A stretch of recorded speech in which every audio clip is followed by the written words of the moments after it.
Chess tells you a lot about life. Make sure your chessboard is full of the right players, and make sure that you're not the pawn.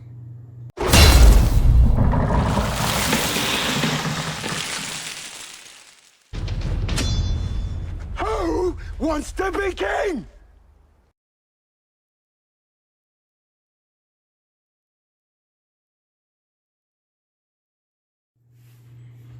Welcome back to the War Room. Today we're going to touch on a little bit lighter subject than what we've been touching on the last couple of weeks. And I want to talk about how you organize your life, how you view your life, how you view the world.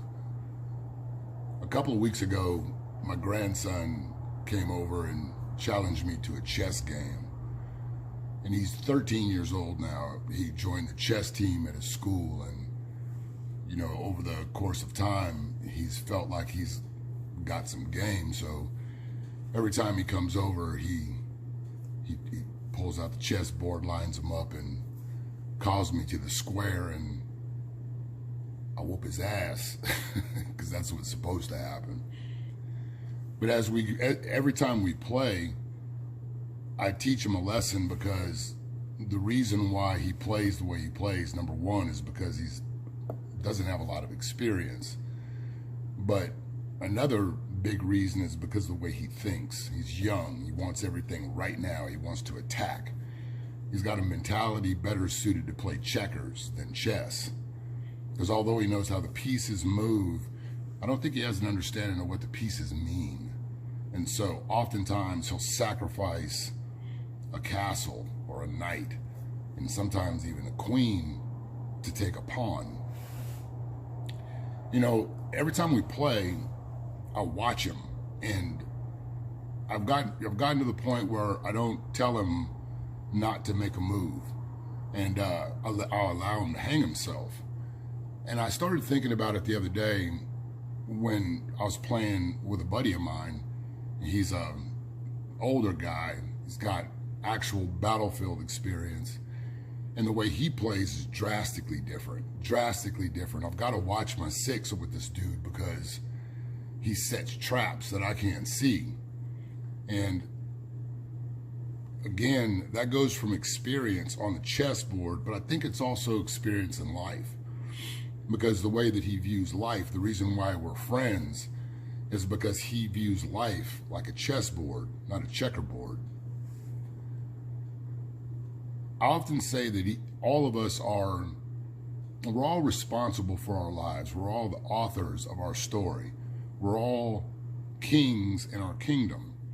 And if you look at a chessboard, and look at the pieces of a chessboard, it actually gives you a pretty good blueprint about what your life should contain. You got your castles on the end, which is your defense. And the castles are what protects the royalty on the same line.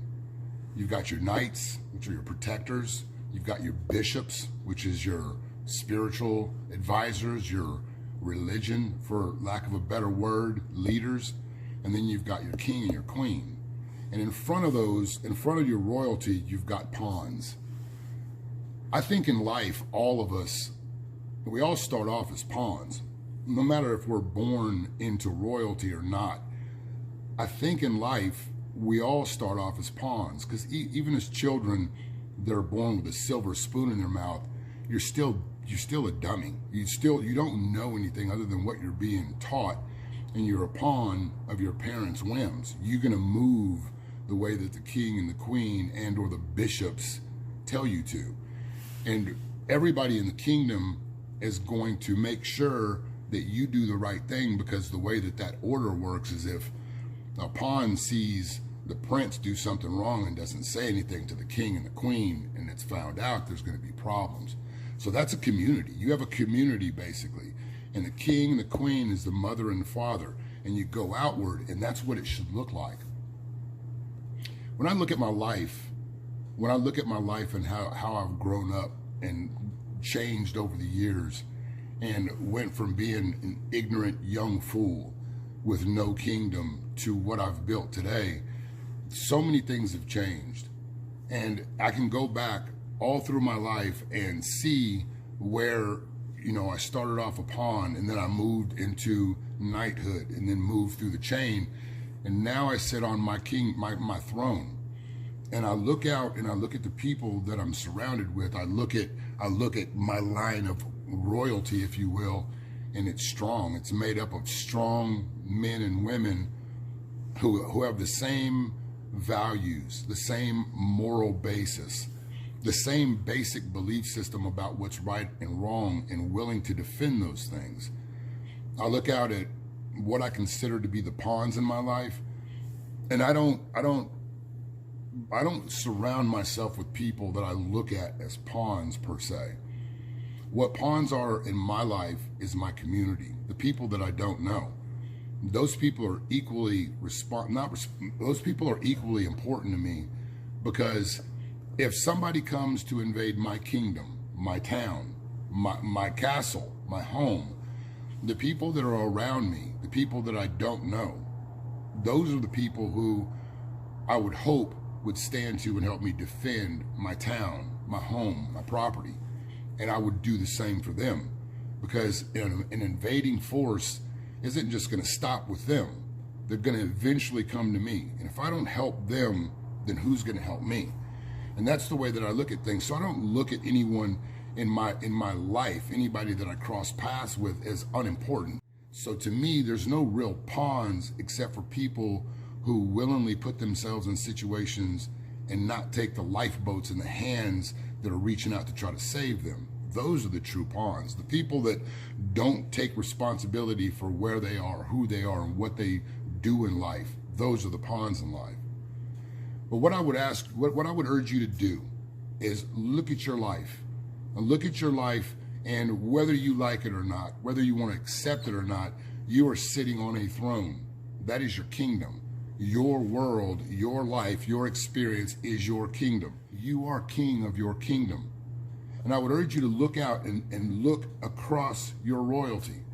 See, I think many people, and I've spoken about it before, I think many people, the reason why they find themselves in a situation where they are is they have no bishops on the board. They have no spirituality.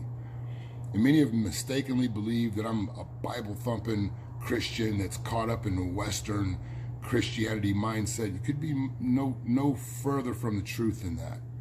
What I believe is really none of your business. I do believe in God. I do not believe that there's nothing. I believe that there's a purpose.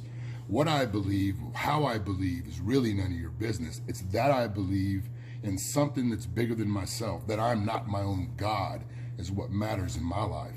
And I'm not here to dictate who or what you call God. But if there's nothing and your life sucks, you might want to put that piece on your board. If you're playing checkers in life, you're looking at an immediate gratification. You're just looking for something to jump over right now so you can high five yourself and desperately try to get on the other end of the board. There's no strategy really to that. Some people, little children, like to play checkers. Grown men play chess. You are playing chess. Life is a chessboard, whether you like it or not. If you don't know how to play the game, I would encourage you to learn. If for no other reason, learn how the pieces move. On the chessboard, it's very telling. It's very telling on the society that we live in today. The king is the one that needs to be protected the most, but really he has the least power on the chessboard. The queen can come and go as she please, move in whatever circles that she wishes. It would behoove the king in today's world to find a queen that stayed by his side but was willing to do his bidding wherever she needed to go. Chess tells you a lot about life. Make sure your chessboard is full of the right players, and make sure that you're not the pawn.